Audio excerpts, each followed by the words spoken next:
Hey everyone, welcome back to another build video.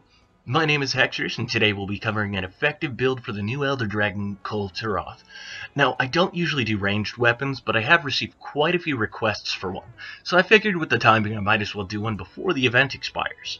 Now, we have the Dark Devour augmented with both affinity and attack, as well as 3 shield mods. Next we have the Vangus Helm Beta, Kaiser Mail Beta, Death Stench Grip Beta, Nergigante Coil and Greaves Beta, as well as a Breaker 2 charm. Now, after dual socketing, the skills we'll have are the Attack Boost 4 for the 12 attack and 5% affinity, Focus 3 to take 15 seconds off of our Wyvern Heart special ammo charge time, Part Breaker 3 for the 30% damage to parts, which is vital for the Kulve Taroth fight. Next we have the Artillery 3 for the 30% damage to our cluster and sticky bombs, Special Ammo Boost 2 for the additional 20% damage to our Wyvern Heart, Piercing Shots for the increased pierce damage. Now, this is a long fight, and we will burn through most of our explosive. I personally didn't, so this is here really just as a backup. Next we have the Maximum Might 1 for the 10% affinity while at full stamina, and then we have Guard Up, which allows us pretty much to be able to block anything with 3 shield mods. But let's go ahead and take a look at the jewels to see how we socketed this to achieve these stats. Alright, so we have the Pierce Jewel and the Artillery Jewel in the helmet, 2 more Artillery Jewels in the chest, 2 Attack Jewels in the Death Stench Grip, Charger Jewel in the Nergigante Coil, and the Shield Jewel in the Nergigante Greaves. Now, for this fight, I will be taking both an Affinity Booster as well as a Health Booster. Really, you can bring whatever you're comfortable with. But before we get into the fight, since this is a ranged weapon, I actually want to share my item presets as well as my radial menu to help with the mid-fight crafting. Now, for the radial menu, I do have Mega Potion, Max Potion, Affinity Booster, and Health Booster. And for the crafting, I have both Cluster Bomb 1, which is needed to make Cluster Bomb 3, and Sticky Ammo 1, which is needed to make Sticky Ammo 3. Now, for the items, I will have the traditional setup, but I'll be taking some extra items for crafting.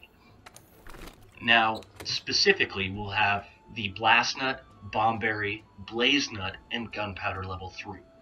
And for the ammo, we'll have the Normal 3, Pierce 3, and both Sticky and Cluster Ammos 1, 2, and 3.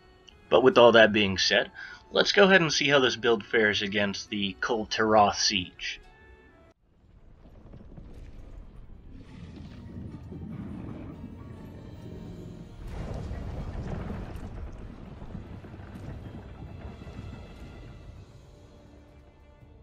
There it is, at last. Alright, so for this fight, it is broken up into 4 categories. Now, when I say categories, I mean rooms. What you're seeing here is my second run. Typically, when it comes to advancing the quest, he ends up escaping most of the time the first time. Let's just go ahead and drop an Affinity Booster and unload these oh, I gotta get closer. Let's go ahead and try and break those horns. As a gunner, that's gonna be your primary goal. Let the melee guys try and get some of the other pieces. They can't reach the face as well as you can in most circumstances. Oh, I'm getting knocked around. Alright, first one down. Let me see if I can just run up here. Now, my teammates are gonna hate me. That does knock them around, so when you do that, just be warned, you're probably gonna piss off your teammates. Let's see here, he's gonna break through that. Yep.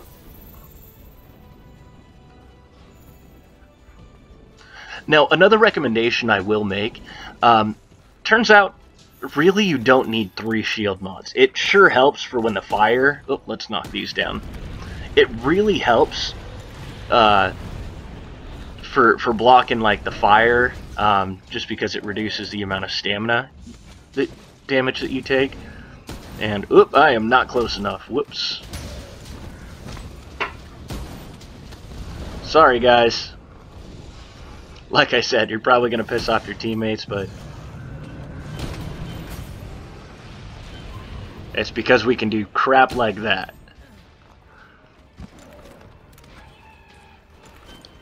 Now I'm going to just go ahead and craft some extra things here. And then just reload. I'll let my teammates get it. Another part broken.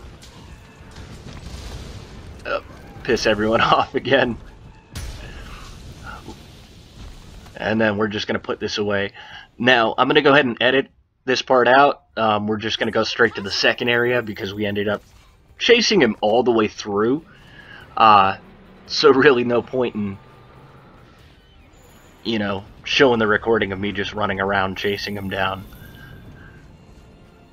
Now, this area, there are some wedge beetles that you can use to fly around and get some mounts on. That's pretty much what this area is good for. Oop. Let's get a little closer here. Only doing one. There we go. Ooh, ouch. Okay. The downside to having a shield is you don't always block everything, especially if you're shooting. Let me just go ahead and pop a potion here.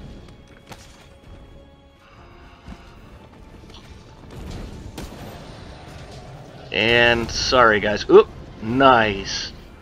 Stunned him before he could get to me. Oop. I'm pretty sure he's probably about to run. See, though, the block it doesn't do a whole lot of stamina damage. Really worth it for the heavy bowgun, especially in this type of build. Oop. As long as you're facing the right way, that is.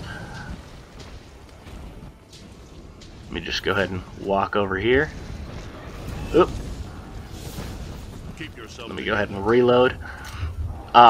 If you do end up switching out some of the shield mods, I would recommend a reload mod or two.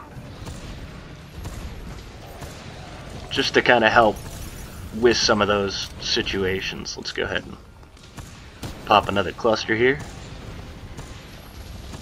Ooh, that was not a good one.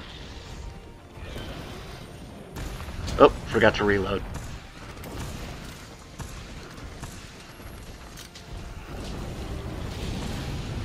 And then hit those horns. There we go, broke some parts off with that. Oh, and just get under here. Sorry guys. Watch yourself. There we go, but it breaks off everything else. Oop. Love that shield mod. Alright, so we're going to edit out the run again because I'm going to pick up some pieces here. And then this is the third area. Now, alright, let's see. Go ahead and pop a demon powder for my teammates. At this point, the only thing left to break... Oh, well, it was the tail and the horns, but now it's just the horns. So doing extra damage here isn't... I mean, it's good to get the trips off and some mount damage, but this is where we shine the most, because it's really hard in these final two stages to break those horns unless you're a ranged character, or if you knock them down. Let's go ahead and... Oh, having a hard time reaching his head here. He won't face me. Okay. Just gonna turn around and go the other way. Let me just do that. Block that roar. Okay, seriously? Okay, he's running to the next area. That was a real short third area. Probably because we broke everything off so early. Alright, let's make our way down here.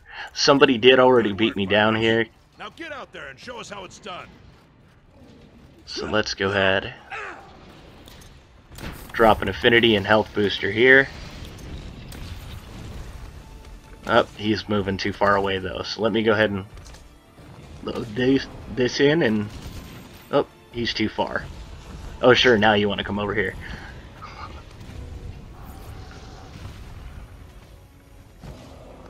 Alright. Just make some more cluster bombs here. Oh, I have the wrong one loaded here. Let me go ahead and... Oops, wrong button again. Let's just run over here real quick. Looks like everyone's getting some nice damage off. Ooh, there we go. So I'm going to go ahead and load in some clusters. And one. Load another one. Boom! There we go. That massive damage in the massive part breaker just does excellent damage. But let's go ahead and take a look at our time here after this. And off she runs.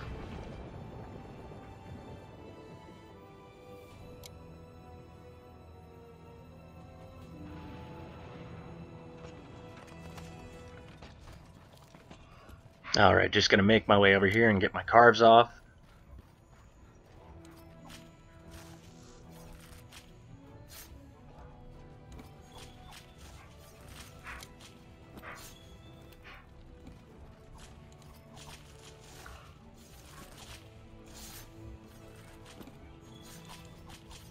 Just a bunch of spiraled horns this time around. Oh, there's a melded weapon.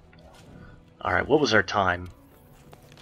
Alright, so 10 minutes and 29 seconds. All in all, a very quick second run.